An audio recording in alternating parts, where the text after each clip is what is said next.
Bapak Ibu, saya mau berbagi tentang Matius pasal yang ke-22 ayat yang ke-34 sampai 40.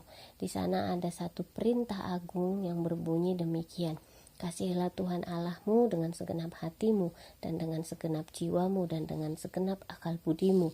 Itulah hukum yang terutama dan yang pertama. Kalau ditanya, bagaimanakah artinya atau apa sih artinya mengasihi Tuhan dengan segenap hati dan dengan segenap jiwa? Mari kita melihat di dalam kehidupan orang Yahudi itu. Kita lihat lagi di dalam Ulangan 6 ayat 4 sampai dengan 9. Di sana jelas sekali dikatakan bagaimana mengasihi Tuhan. Perhatikan ayat 7, Ulangan 6 ayat 7. Haruslah engkau mengajarkannya berulang-ulang kepada anakmu dan membicarakannya apabila engkau duduk di rumah, apabila engkau dalam perjalanan, apabila engkau berbaring, dan apabila engkau bangun. Perhatikan, bercerita tentang Tuhan di mana-mana. Baik waktu duduk, waktu berjalan, waktu bangun. Ya, dikatakan di sana kan? Duduk di rumahmu, apabila engkau sedang dalam perjalananmu, apabila engkau berbaring, apabila engkau bangun, berbicara tentang Tuhan di mana-mana. Siapakah tempat, apa sih yang kita bicarakan dalam setiap hari pembicaraan kita kalau ketemu orang? Biasanya kalau ketemu orang, kenalan, kamu kerja di mana? Saya kerja di bank. Pernahkah kita katakan pekerjaan kita itu sebagai karya Tuhan untuk meluaskan kerajaan Tuhan? Kita bekerja di bank, tapi dalam rangka menjadi pemberita Injil ketika dalam profesi saya, menceritakan Tuhan di dalam pekerjaan saya itu. Ataukah kita kalau ketemu orang yang kita bahas tentang sepak bola, atau tentang sinetron, atau tentang drama Korea? Ini yang dikatakan mengasihi Tuhan dengan segenap hati. Pasti kita akan selalu berbicara tentang Tuhan di mana-mana, baik waktu tidur, waktu jalan, waktu duduk, kepada anak-anak, kepada semua orang yang ada di sekitar kita, orang yang kita temui, saat kita berjalan, saat kita berbaring, saat kita bangun, saat kita duduk. Nah, yang kedua, perhatikan, dan ikatlah itu di dalam tanganmu, dikatakan di ayatnya yang ke-8 ya. Haruslah juga engkau mengikatkannya sebagai tanda pada tanganmu, dan haruslah itu menjadi lambang di dahimu. Nah, dikatakan lambang di dahi. Kalau orang Yahudi itu ya menuliskan Taurat itu diukir di dalam balok kayu, lalu diikat di kepala, ditaruh tali, ikat kepala, di dahi. Kalau ayat firman Tuhan dibuat di dahi, siapa yang bisa lihat? Yang bisa lihat adalah orang lain. Menjadi lambang di dahimu, ini artinya apa? Ini artinya bicara identitas saya. Identitas saya sebagai orang Kristen harus kelihatan. Harus kelihatan kalau saya itu orang Kristen yang cinta Tuhan. Tidak ada orang Kristen yang rahasia, Bapak Ibu. Karena orang akan melihat dari buahnya kalau saya adalah orang yang cinta Tuhan. Orang yang mengasihi Tuhan, punya prinsip akan kebenaran firman Tuhan. Nah, adakah orang di kantormu mengenal siapa identitasmu? Orang di sekolahmu, di lingkungan tempat tinggalmu mengetahui kita adalah orang yang mengasihi dan mencintai Tuhan dengan segenap hati dan segenap jiwa. Nah, terus mengikatnya di tangan. Nah, kalau dikatakan mengikat di tangan, sesuatu yang diikat di tangan itu gampang dilihat ya Bapak Ibu. Nah, siapa yang bisa melihatnya? Saya, kita sendiri. Nah, mengikat di tangan. Kalau tadi ikat di dahi, yang membaca itu orang luar, tetapi kalau mengikat di tangan, ini yang membaca kita sendiri. Ini artinya apa? Ini artinya mengingatkan saya siapa identitas saya di hadapan Tuhan. Siapa saya di hadapan Tuhan. Kalau tadi lambang di dahi mengingatkan saya identitas saya orang yang cinta Tuhan, orang lain harus melihat identitas saya, tidak ada yang tersembunyi. Saya adalah orang yang cinta Yesus.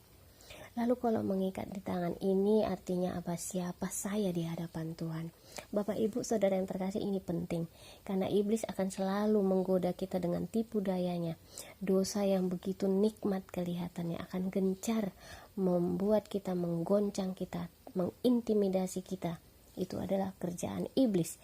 Tetapi Siapa saya di hadapan Tuhan? Di dalam Tuhan ini menjadi kekuatan, kepastian bagi saya, supaya tetap kuat bahwa Tuhan menyertai saya, menjaga saya dalam perjalanan hidup saya sebagai orang yang mencintai Tuhan dengan segenap hati dan segenap jiwa. Mencintai Tuhan dengan segenap hati, dengan segenap jiwa. Juga dikatakan di ayat 9, dan haruslah engkau menuliskannya pada tiang pintu rumahmu dan pada pintu gerbangmu. Bapak Ibu, dituliskan katanya di dalam pintu rumah, pintu gerbang. Ini bicara apa? Komunitas. Artinya apa? Tiang pintu, gerbang pintu itu dapat dilihat orang banyak. Ini bicara aku dan seisi rumahku dikenal sebagai orang-orang komunitas yang mencintai Tuhan. Identitas keluarga saya adalah keluarga yang mengasihi dan mencintai Tuhan. Bapak Ibu Saudara yang terkasih, di dalam bahasa Ibrani ada satu kata shima. Shima ini digunakan untuk mendengar dan mentaati. Ketika kita mendengar dorongan Tuhan, pernyataan-pernyataan ini menunjukkan kasih dan ketaatan kita kepada Allah sebagai kesaksian kita bagi orang lain. Sebagai contoh, ketika COVID ini sedang berjalan ya, saya jalan kaki di sekitaran toko kue. Di sudut sana saya lihat seorang bapak dengan goni dipegangnya. Saya terdorong untuk memberikan makanan pada dia. Kebetulan di dekat situ ada rumah makan Padang. Saya belilah rumah makanan Padang ini 1 bungkus dan saya kasih sama dia. Saya kasih uang 10.000 untuk ongkos dia. Bapak Ibu, apa yang terjadi pada saya ketika saya mengasih makanan Padang itu dan 10.000 buat ongkos dia? Hati saya terharu dan saya menangis, Bapak Ibu. Kenapa? Tuhan sedang menggerakkan saya untuk memberkati dia dengan sebungkus nasi. Dan ketika saya kembali dari tempat tujuan saya kembali ke tempat itu lagi, bapak itu sudah tidak ada. Nah, sering sekali Tuhan menggerakkan hati kita untuk menolong sesama. Mari Bapak Ibu, itu namanya shema. Mari nyatakan shemamu.